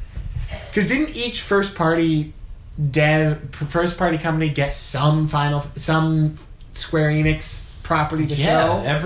Because Nintendo, at least Kingdom Hearts, because Kingdom Hearts is coming out on PlayStation and Xbox this year. And then did Nintendo get any Square Enix stuff? Are they getting a Square Enix exclusive something? Yeah, I don't remember what it is, but they're getting it. So like, if you're gonna invade other people's conferences, just do that. Yeah, like you don't need to do this. Waste some money because you have to slot it. It's like you have to and it's only a half hour of just trailers. So you don't have to Square Enix. The point of a press conference is to be there and put on. I mean, with E3, it's also to put on a show. Because now it's for the people too. So it's like like put on a show, have some fun with yourself. Because they have shout "fuck Nazis" in your press conference. They have a fan base of a lot of RPG players because Square Enix does a lot of RPGs. Yes. So it seems like they let their fan base down a little bit. I think. Yeah, I was kind of confused. So that's Square. I can't really speak enough. I guess if I had to pick one, it'd be Shadow of the Tomb Raider because it's the only thing I care about. Just Kingdom Hearts, even though we saw it 3 times already. On to Ubi. Ubi it is. So Ubi was, in short, it was Ubisoft. Let's talk about, the big elephant. Yeah, let's talk about the big games, but let's see. They led with, they didn't lead with it, but the lists are not in sequential order, I don't think. But. So they actually closed the show with Assassin's Creed Odyssey, which I had left. I had to go out of the house around the time that Odyssey right as that show was closing, so I missed that, but I just watched it before we started rolling. To me, Assassin's Creed Odyssey looks gorgeous, but this is reminding me way too much of Assassin's Creed 4, the pirate one, because to me that game is a brilliant pirate game, but is not an Assassin's Creed video game at all. Which we completely agree on that. That's like because if you remember, my problem... Well, actually, if you wouldn't remember, because I never reviewed this anywhere. To me, Assassin's Creed 4, the entire story, he's not an assassin. He starts out as a Templar, actually. Well, not starts out, but he becomes a Templar. Inadvertently. And then at the end of the game, he's like, the Brotherhood is like, sure.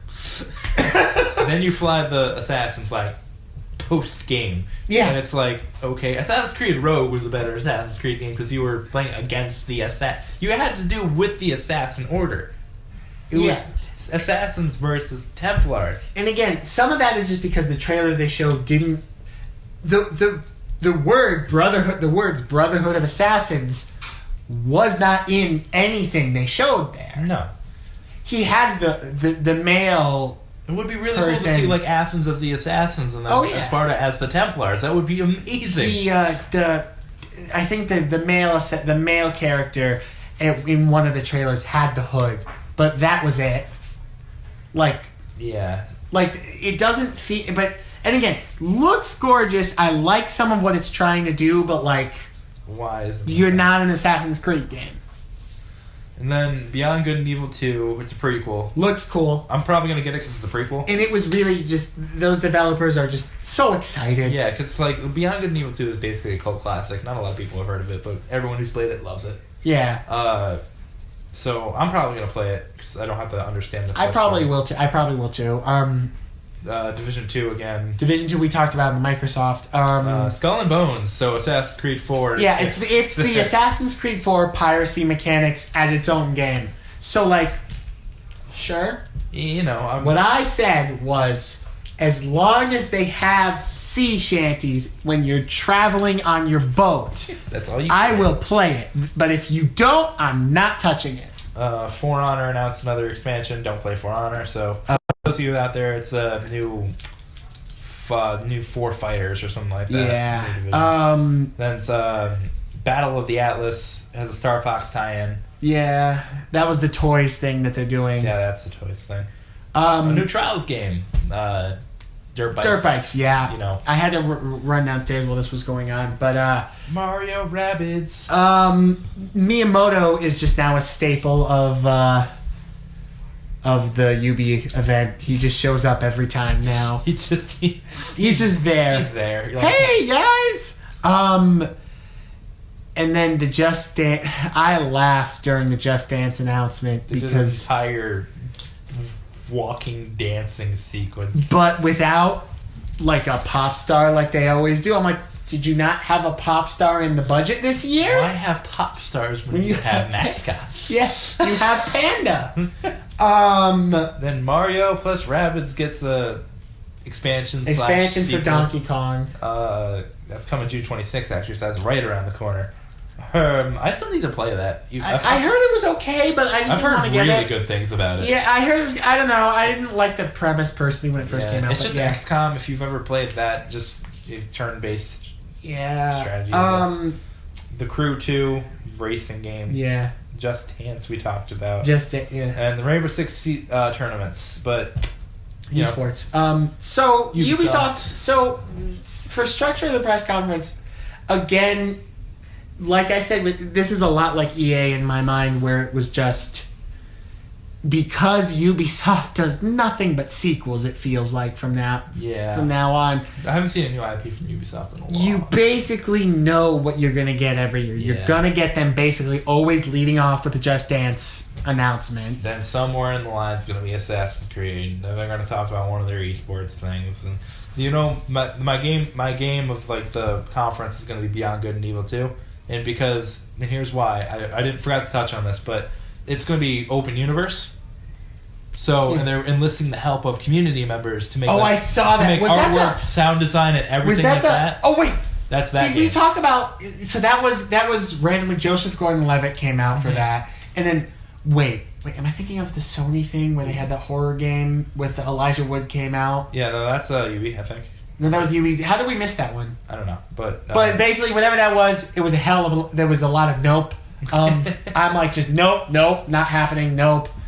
But so with Ubisoft, the only thing I have to say production-wise is more than once they forgot to cut someone's mic. Yeah, and they were like, we nailed it. Now that was cute for the that was the Beyond Good and Evil 2 developers. Yeah. So that was cute, but at one point you heard someone complaining about the timing of the show. And to me, just as someone who is studying TV production and just events, slide the fucking mic thing down. As someone who's done tech for musicals, I can confidently say, you done messed up, A.A. Ron. Yeah, like, it just... That's unprofessional. That's just not great. If that was planned, that was horribly executed, which I don't think it was, but... yeah, no, but and then I guess my game of the show would probably, of that event was... God, I guess Assassin's Creed... No, The Division 2. Division 2, yeah. The reason just beyond... Again, because like, they're enlisting the help of like the community to make this universe alive kind of thing, which is awesome to me. So yeah, now, the big discussion point. Sony. Do you want to lead with how they structured it, or do you want to do like we've done and do games and then the structure? Because I feel like... you can't talk about the games without going through the structure. So... They start out in a tent church.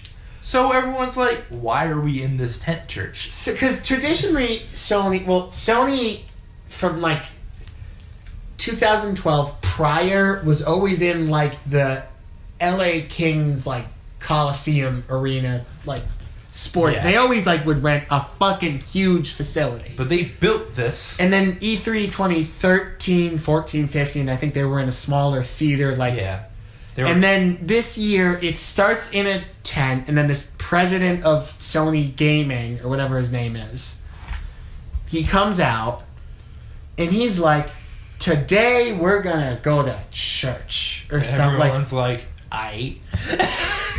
Mike and I are we're over a PS4 party while we're watching this together, and we're just like we're cracking up the entire conference. Yeah, this is weird So, and then they're like, and now here's legendary banjo player. I forget his name. I don't remember either. And then Gustavo I'm sorry, Santalala. That's not right at all. But so, and then the man in a hood plays a banjo for like 5 minutes. For 5 minutes, and then we get Mike and I are pissing ourselves laughing. Because that's amazing. It's just so weird. And then we get The Last of Us 2, which starts in the same exact tent they're in. So full circle. That's why they were in the tent to start. And Last of Us 2. Woohoo! Yeah. Last of Us 2 is... You need to finish Last of Us. I need to finish the first Last of Us, but yeah, it looks gorgeous. It looks like exactly what I think that would be.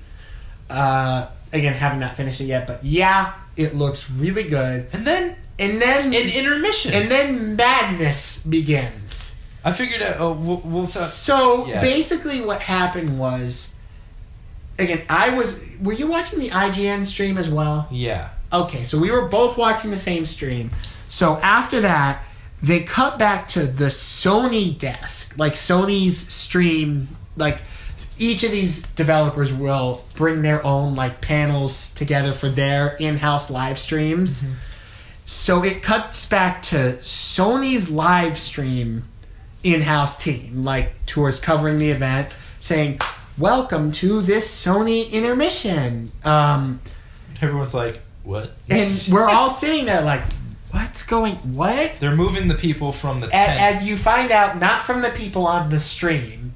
I found it out on Twitter from from somebody from IGN who was in that room. They're like, we're being moved into another building. So they have the Sony in-house team does a 15-minute interview with it. Was it actually 15 minutes, or did it just feel like 15 minutes? It was more like 10, but they revealed that God of War is going to get a new game plus mode, which is kind of a weird way to introduce that. But I'm down. I want a new game plus for God of War. So yeah, it was a 10-minute interview with that same Sony executive you just saw on stage. Mm-hmm. Then they moved to the actual theater. And then they smash cut into the actual theater, where the rest of the games are going to be shown. And I figured now they have weird little transitions, which I figured out is for that game Dreams. That's what that was? I rewatched a little bit of it, and you can see on like the side, you know how it's had title cards sometimes? Yeah. It says Dreams on it. Oh! So a little more context to that. So that's why those little madness sketches... Yeah. It was like little like LSD... There was a banana playing a guitar. Or like a fucking moose playing drums. It was weird. But so then they announced Death Stranding. No, that wasn't first. That the ninja thing was first. Oh right, Ghost of Tsushima. I feel like we need to go in the order of how they did this. I gotta look for it. But yeah, Ghost of Tsushima was first. So but again, instead of just being like Sony executive, here's a game you haven't heard us talking about. Oh no, they started with the Flute Man. A man with a tree branch with holes in it.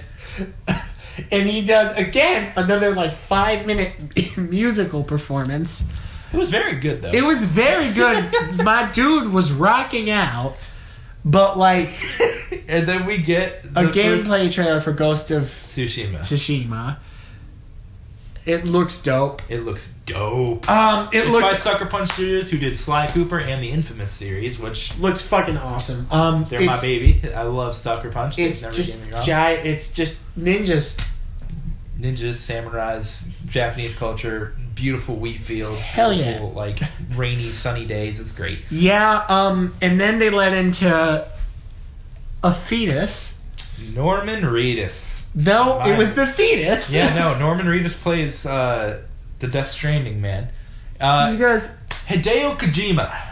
He did the Metal Gear franchise, and he had its weird moments since he's a very Japanese man. So he's always been weird. He left Konami and he started his own Kojima Productions. Their first game, which we knew nothing about for 2 E3s. Yet they talked about it for 2 E3s. They talked about it for 2 E3s. This one didn't really give us anything else. It just raised a lot more questions than So the trailer opens with, again, after a smash cut of the Dreams people. We were having a nice conversation, and all of a sudden, boom! Fetus on the screen! It was going through what I'm assuming was a womb. And it's just a fetus. And we just see a baby's ass. Oh, hi, Mark.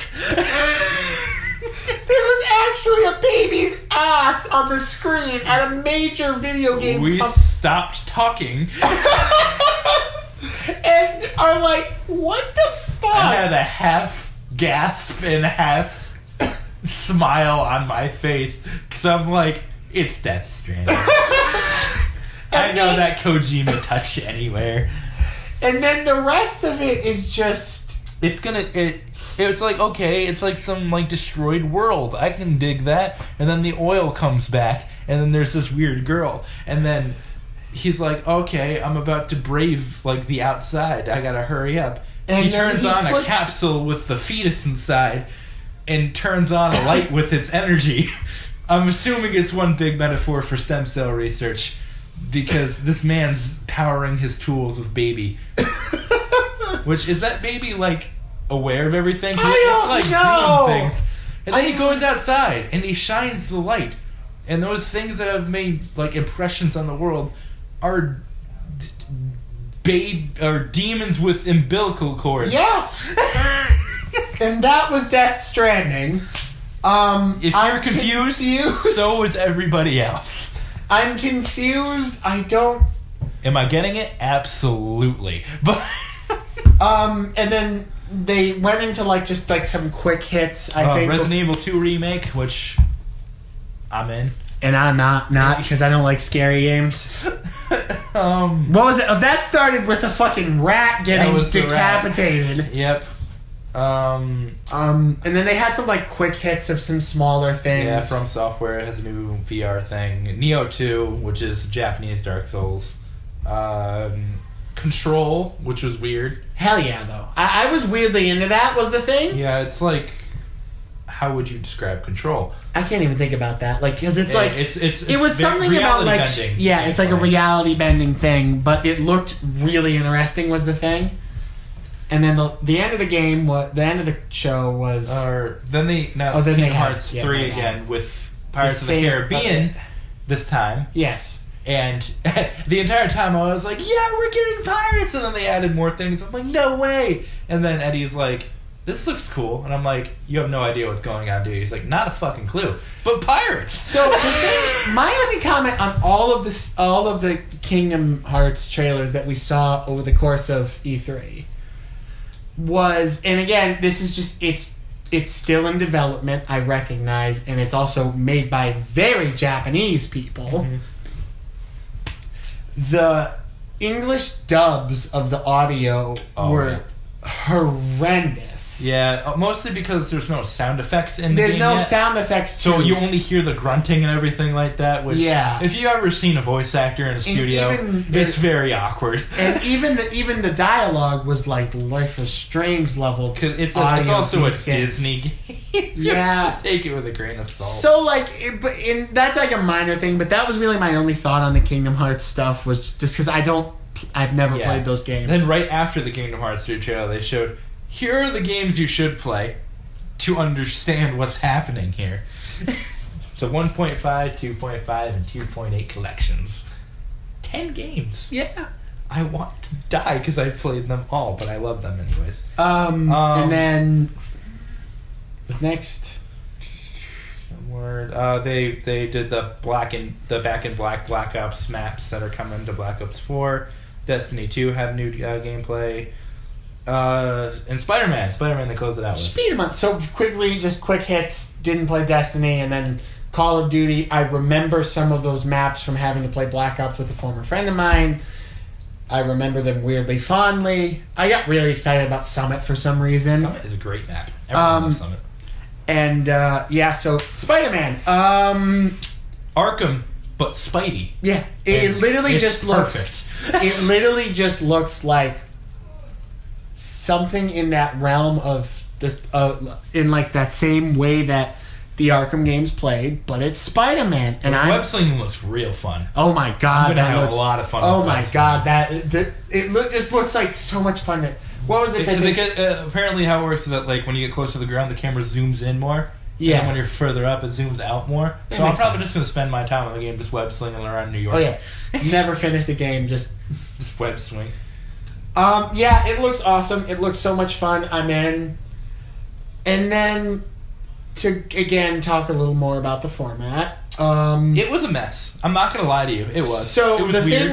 The thing about it is they said that's the show, and then again. No one was sure if it was over. So they smashed back to, and again, we're watching IGN's live stream. We're both watching that live stream. He, I think, gets off. I still watch it because I'm waiting. Because to me, to be sure it was over, I waited until I saw the IGN personalities ready to break down the show. And what was it, 20 minutes? That the IGN stream is just showing... The PlayStation. The PlayStation Which crew. makes sense in the which, granted... Because they debuted the God of War announcement. Yeah. But the thing was, they also announced a VR game in that post thing. But I'm looking at Twitter as this is going on, and it's like people who are at the event are saying they're being moved again. Which we found out was outside to like not a fan fest, but like just a Spider-Man gameplay. Spider-Man gameplay demo booths. And then people who are on the IGN stream and are supposed to be like breaking down what you just saw are like, we don't know if this is over. That's why we're not back. You're not back with us right now. And I just got off because I'm like, there can't be more. Other than like there was a Spider-Man gameplay demo, I think. So, on one hand, just the bizarre nature of that to me made it a so bad it's good press conference. But I honestly think that was a horrible press conference. I think the games they showed were fantastic. But the format was so clunky and so confused that it didn't... I compared it to... I said at the beginning, like, wow, Sony is that cocky that they're just completely changing up how someone does an E3 press conference to whatever this structure is. I compared it to the infamous 2007, was it? E3 2007 Sony event where they announced that the PlayStation 3 is going to be $700. Because they had such a good success with the PlayStation 2, they rolled in thinking everyone was going to like it. So with this one, they rolled in saying, let's do whatever that was. And I think just as a produced event, which is what these... Really, that's what these E3 press conferences are. They're produced hype events. I thought it was objectively terrible. I thought that, like, it was... somewhat so bad it's good because it's funny because of the fetus and then the dreams people in between, but like the fact that you have a 15-minute intermission where you don't even know why it is that you're in an intermission if you're streaming it, and that's just because people are being moved from room to room. I don't think... That's why I said that in my mind Microsoft was the superior produced press conference. I think I'm more excited about the game Sony showed, but as a produced event, Microsoft was far superior because this gamble Sony took on how to do it, I think, failed miserably. I think I'm inclined to disagree on a couple points. I would say the ending is definitely messy. Like they should have said, like, yeah, we're done after the VR thing. The intermission, I liked how they opened up because a lot of people were excited about Last of Us 2. That's their biggest thing there. That was their whole, like, yes, Last of Us 2 is coming. Last of Us 2 was a blockbuster hit. So the starting in the same building that the Last of Us 2 trailer started in, that's awesome. That's awesome.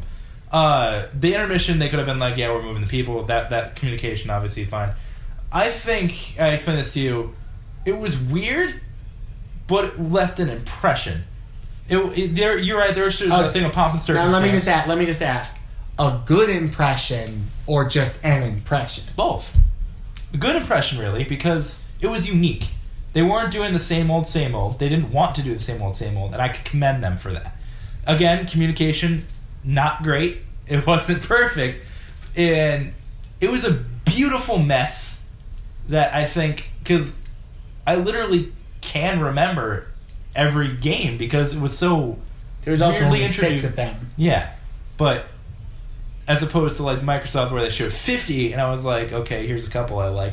Every game I was like, sweet, awesome. And like they introduced it in a weird way, but I was intrigued the entire time. I never wanted to skip forward. I never wanted to skip back. I was like, that's weird. I had a good time watching it. We were laughing. I did too, but like as a produced event, it's entertainment, but they didn't explain anything, I guess, like what some press conferences should. But with those games, you didn't really need to, except for Death Stranding. But Hideo Kojima never really explains anything. He's the cocky son of a bitch. He knows the game's gonna be good. We know the game's gonna be good. We're just kind of letting run. I liked it a lot, and it was just because of the weirdness and the uniqueness of it that I kind of liked it more than Microsoft's. You have your own opinion, of course. I'm not going to. Yeah, of course. But this is a discussion. I can't really say objectively which is better because they're changing up the formula, which is cool. I like that. But yeah, best in show.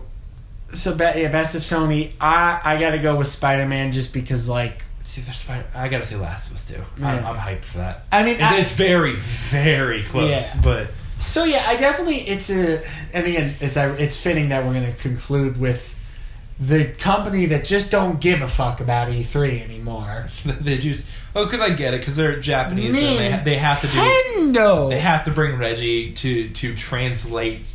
So for the American. For me, just in context before we dive into it.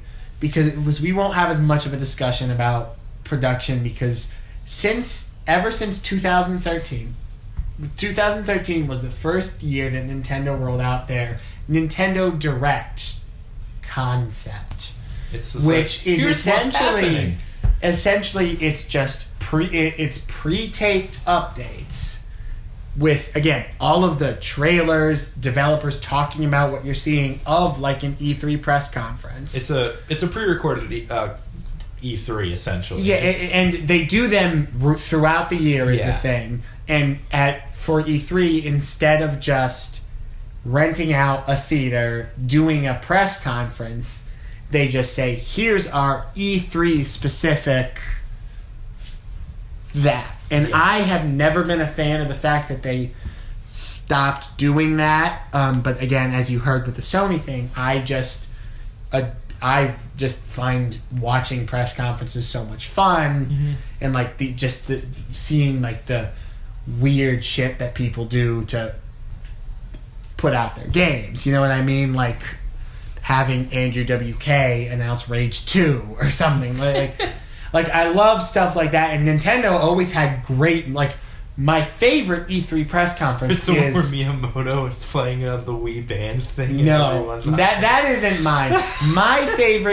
One of my favorite moments just from E3 was the 2011 Nintendo event. What was that? Where they announced Skyward Sword. Where it didn't work. No, but...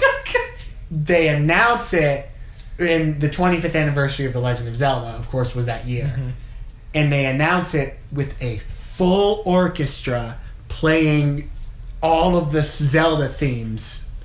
And I'm like, that was awesome, and I wish you would keep doing these for moments like that, Nintendo. Sony did that for God of War, too, and that was really I love that, too. You gotta rock those out for the blockbusters, because... So, in my mind, it's like, I wish Nintendo was doing that. Again, it's been 6 years without a press conference, so they're not listening to me, and this is working. I've sent letters, This is clearly working for Nintendo, and in the end, it doesn't matter, but I just wanted to address the Nintendo Direct thing. If you have any thoughts on that, before we go into the games. really care. It's like I like how it's like a lot more clean, a lot more organized. Oh yeah, things can't go wrong because it's pre-recorded. Yeah, it's very, and they have to because again, Nintendo's very like they have a Japanese and so does Sony, but like Miyamoto probably does his Nintendo Directs, but Reggie does the American ones because he's Nintendo America. Yeah. But when Miyamoto isn't the president of Nintendo, we saw the president of Nintendo as a whole in that. Because after Satoru Iwata died 2 years ago now, rest in peace, obviously. But like after Iwata died, somebody else took it, and Miyamoto was still just working on Mario games. Yeah. But like, I definitely think that you're right that it's a bit of a more, and they still have some silly moments. Like what was the one where they had puppets of Reggie, Iwata. Yeah. And like they still have that weird shit, but like I don't know. A part of me is just like, it's missing the charm of a press conference. Yeah, like the traditional like here's a bunch of applause when these exciting games come out. So now into the games. Reggie, my boy, is introducing most of these. Yeah, Reggie, at least in the north, we don't know if it was different across the different regions. But So president of Nintendo America, Reggie Fils-Aimé, my body is ready, man. The fucking icon of Nintendo, in my opinion. That and Miyamoto, him and Miyamoto, just they're just awesome people. They're just amazing. So Reggie is rolling out just about every single one of these. He wears a T-shirt with a suit jacket. That's his look. But that's been his look since he started at Nintendo. So Reggie is rolling these out, and they led with all the Nintendo games I don't play. The smaller bits, the Fire Emblems. Yeah, Damien X Machina, Hollow Knight's coming to Switch. Fortnite's coming to Switch. I love how, and I told you guys this. The rule of thumb for the gaming industry right now is. Put everything on the Switch. Everything. So put it on. I've agreed with him completely. Like, it has made me, as a Switch owner and someone who I love Sony and I'm enjoying my Xbox, but considers myself at the heart of hearts a Nintendo fan. I love that the Switch is getting so much third-party support. It's good to develop for, as opposed to the Wii U, where it was like. Second screen. I had a Wii U for the record. No one bought it. I won't say no one liked it. No one bought it. I did. I was an early adopter. I pre-ordered that console. And how many games did you get for the Wii U? 6. All 6 of them? I want to say. Well, I played the thing with the Wii U era, and this is just kind of an interesting talking point about Nintendo. Just the thing with the Wii U era was. It was early on, like the first year of the Wii U, you saw everybody trying to push something onto that console. We got Assassin's Creed 3 on that. One of the Call of Duties made it to Wii U. And they all sucked. Because they weren't optimized for all objectively terrible ports is the thing. Because they had to develop a second screen for it. And most of the games just didn't use them. Was it like? And it was like that was Assassin's Creed was just here's the mirror image of what's. Yeah. But with the Switch, I'm not the first next gen console because the Switch is the next because Nintendo's always early on the next gen. Yeah. It's like it's a gen of its own. So Switch really is quote unquote next gen. Yeah. So with Switch, I'm not concerned that the third-party developers are going to get sick of making stuff for this device. Because like with you could tell with the Wii U, they just got sick of doing it. Yeah, because like there wasn't support for it. They just didn't want it. And now everyone's like, oh, so if we make games for the Switch and we let third-party developers do things for the Switch. We'll make money? Yeah, and it's great because we get like ports of Wolfenstein, Skyrim's coming to it. We have Fortnite, which like in the first 2 days since Fortnite dropped on Switch, I'm weirdly good compared to other. Which is genius putting Fortnite on Switch. Genius. Oh, absolutely. Have you did you get it on yours yet? Not yet. I'm planning to in a little bit, but the only thing you can play Fortnite on mobile. but you'd rather be good. Yeah, and it's like, and granted, my theory with that is just that, like, because probably a lot of the Switch base has never played Fortnite before because they probably just have a Switch. That is the only reason I am wrecking right now. But like, anyway, moving on. So yeah, they rolled out with just a bunch of stuff. I want to talk briefly just about what they showed for Super Mario Party. Just because, really cool. like they have a lot of just interesting mechanical, like putting two switches together to make a bigger map for like the tank mini. Like that's just really interesting. And that's just kind of like a. But again, it was just kind of like, here's Mario Party again, and like. Yeah, so again, we're like skipping through, but the thing was, the first half of that press conference was just game. Yeah, it was all like the smaller stuff, and then half of the Nintendo Direct, which granted like I think it absolutely should have. It deserved the spot. This is Nintendo's thing for this year. So everyone was speculating for the longest time. What's going to be in the new Smash? Who's going to take him out? Who's going to be in? So yeah, what's it going to be called? 25 minutes was dedicated to Smash. Super Smash Brothers Ultimate, and boy howdy does it deserve that subtitle. Yes it does. Because not only does it have the characters from Smash 4 for the Wii U, it brings back every single character that has ever been in Super Smash Brothers is coming to Ultimate. And if you think, oh, that's kind of lazy, they're just porting them, they changed a little bit about every single character in that roster. Yes. While adding the Inkling and a fan request for the longest time, Ridley from Metroid. So, again, half of the 25 minutes dedicated to this was just, here's this character, here's what we did, here's this character. They changed so much, and knowing that the development hell of a Smash game goes through, Masahiro Sakurai is a god among men. Yeah. Right up there with Hideo Kojima. But the dude dedicates his life to that, to making those games. Absolutely. It's heartbreaking to like hear the stories about it, because like you can see he's stressing about it. Yeah. He's making his life fall apart for these games, and like you can see it. But I'm happy. I'm saying that's game of the show. E3 game of the show. But we'll get to that. So yeah, basically the Direct was half of it was dedicated to just Smash, which it should have been. Yeah. Absolutely. Oh yeah, there was so much talk about I was talking to a friend of mine. I was just like, yeah, the Nintendo show was good. I liked what they showed. Smash looks beautiful. And he just goes, yeah, Smash was like my highlight of the event. And I'm like, the only part of it. And I'm like, that's really the only, if you think about it, that's kind of the only thing they show. Yeah. Which, again, not a problem, because it's Nintendo. They really only do one big title a year. Yeah. They're not on Sony's level, where they have 30 in-house developers who are all just hitting it out of the park. And the Nintendo console's really defined by its Smash game, I'd say. Yeah, well, that and it's Mario's. Yeah, there's and the 64, the GameCube, the Wii. The Mario Odyssey was a fantastic game, so Switch was already worth buying. Jump up, superstar. You're the one. Wait. Shit.